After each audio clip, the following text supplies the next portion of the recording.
ত্রিভুবন করি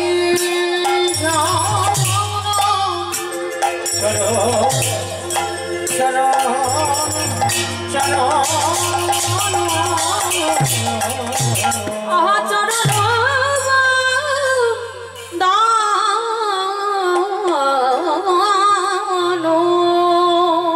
ঈশ্বর পরম কৃষ্ণ ঈশ্বর পরম কৃষ্ণ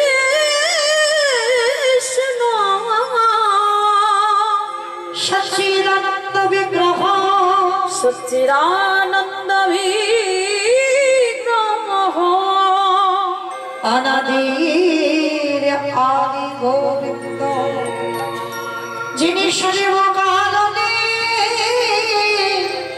কারণা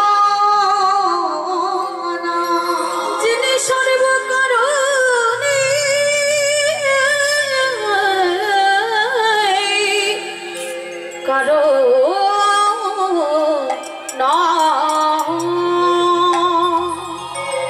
जय जय जय राधे जय जगन्नाथ जय महाप्रभु हरे कृष्ण समवेत शुद्ध कृष्ण अनुरागी गौर अनुरागी दादा एक मनिटर दुটো বার করো সামনের মনিটর দিয়ে कृष्ण अनुरागी गौर अनुरागी मातृमंडली पितृमंडली आहुत अनाहुत भागवत ग्रामवासी वृंद যারা আমার রাধা গোবিন্দে যারা আমার গৌর নিতাই রাতুল চরণ আশ্রয় গ্রহণ করেছেন তাহাদের সবাকার চরণে রইল আমার কোটি কোটি দণ্ডবত।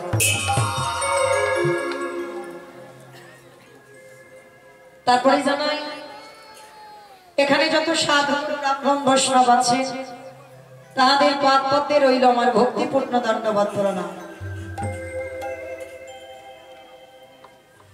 তারপরে জানাই বাবা আমি আমার পিতামাতার চরণে আমার শিক্ষাগুরু দীক্ষাগুরুর চরণে অনন্ত কোটি কোটি দণ্ডবত প্রণাম। তারপরে যাদের কথা না বললে বাবা সব থেকে বড় ভুল হবে, সব থেকে বড় অপরাধ হয়ে যাবে। কীর্তনের প্রারম্ভে যাদের উদ্যোগে আজকের এই কীর্তন, মনে রাখতে হবে বাবা নারী দুর্বল নয়, নারী শক্তির অংশ ভোতা। কেউ যদি মনে করে নারী দুর্বল, তাদের কাছে দুর্বল হয়, নারী কোনোদিন দুর্বল নয়। দুর্বল যদি হতো বাবা এত বড় অনুষ্ঠান অসম্ভব। এত ঘাত প্রতিঘাতের মধ্যে দিয়েও দেখেন তারা একই জায়গায় দাঁড়িয়ে আছে। পারল না এই সমাজে তাদের হরিনাম থেকে বঞ্চিত করে দিতে। তো কীর্তন জগতে আমি সর্বকনিষ্ঠতম কীর্তনিয়া হই।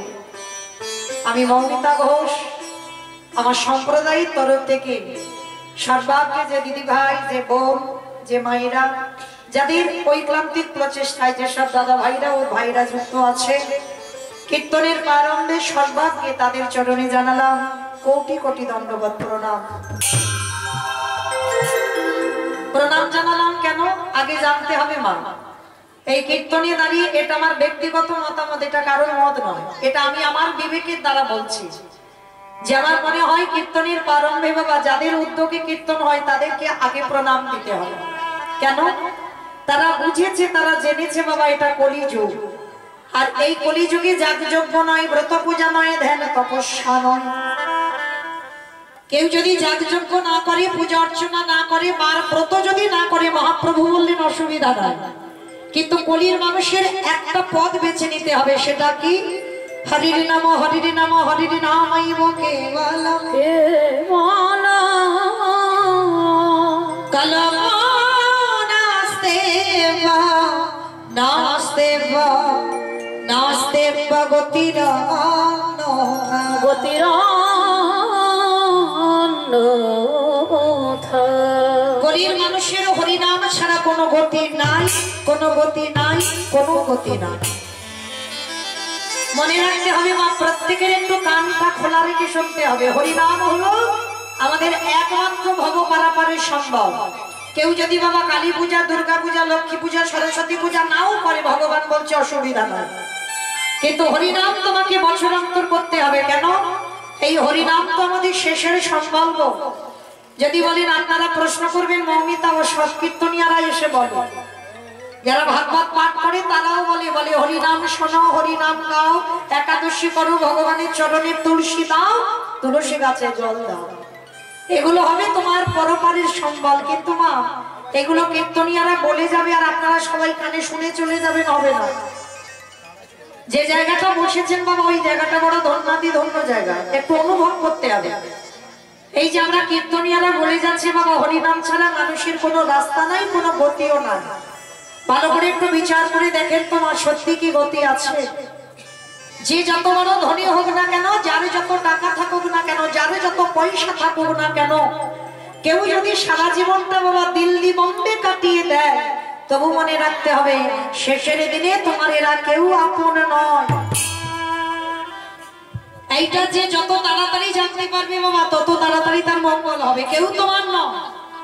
এই যাদের আগলে তুমি বসে আছো না, কৃষ্ণ ভজন বলে যাচ্ছ, মনে রেখো যত আমার আমার করো না কেন, ছেলে আমার, মেয়ে আমার, জায়গায় আমার, জমি আমার, বিষয় আমার, বৈভব আমার, কিন্তু যতই আমার আমার করো না কেন,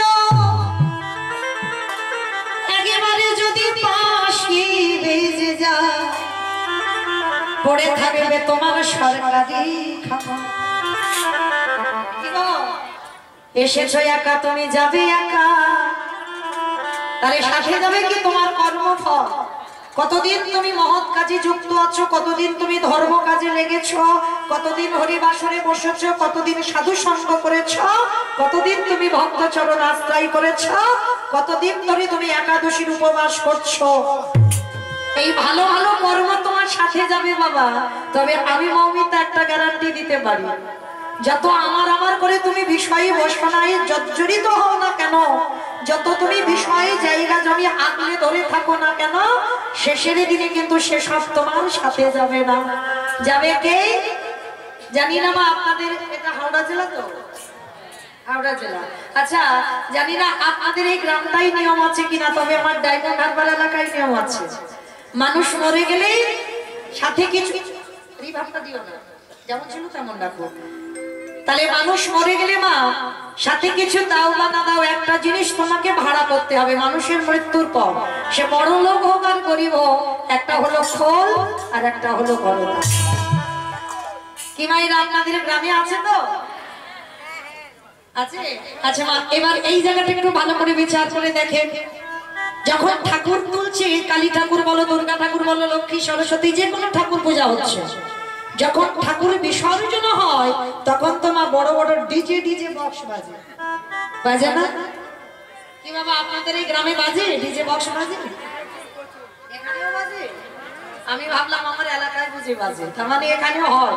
তো এমন বাজবে মা বিসর্জনের সময় যেন হাতটা ব্লক হয়ে গেল, মানে এমন ধুমধাড়াক্কা বাজবে। তো ভালো করে এই জায়গাটা একটু অনুভব করে, সেটাও মা। তাহলে মাকে যখন বিসর্জন দিতে যাচ্ছ তখন লরিতে করে বাবা ওই ডিজে বাজি বাজি যাচ্ছ, আর যেদিন আমাদের দেহ বিসর্জন হবে সেদিনকে একটা লরিতে করে ডিজে বাজি বাজি গেলে হতো না? নিশ্চয়ই হতো। তাহলে হচ্ছে না কেন? এই জায়গায় তো চৈতন্য মহাপ্রভু শিক্ষা দিলেন, ওরে কলির জিৎ, যাদের আগলে বসে রইলি কেউ তোর সাথে গেল না, তাহলে শেষের দিনে সাথ দিল কে? এই হরি নামে যাবে। আমাদের পছা দেখা দেখো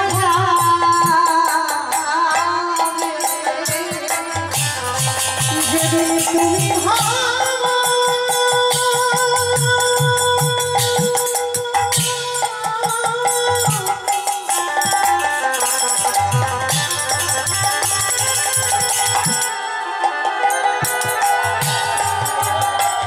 যেদিন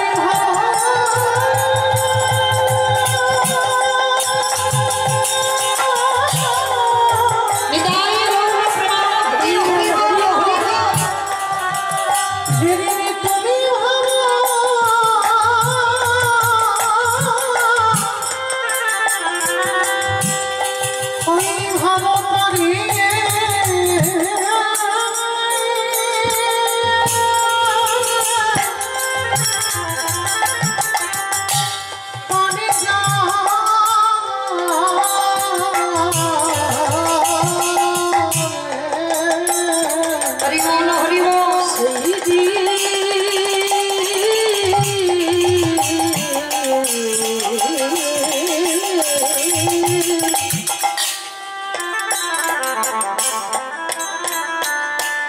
সেই দিনে নামে যাবে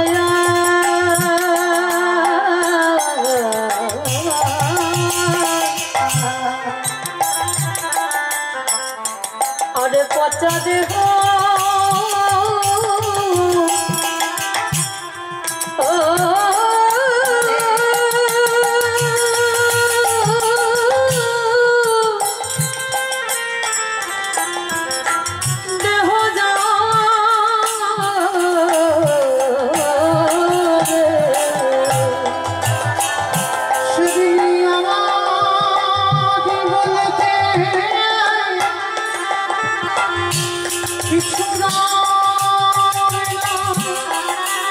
যেদিনে খাঁচা ছেড়ে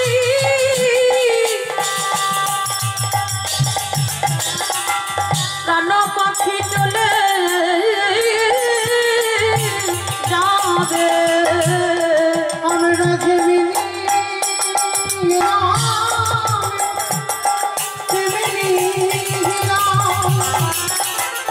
শুধু আশা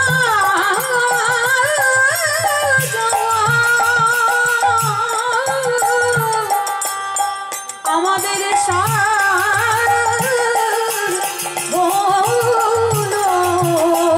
ভাই আমাদের আপন জগতি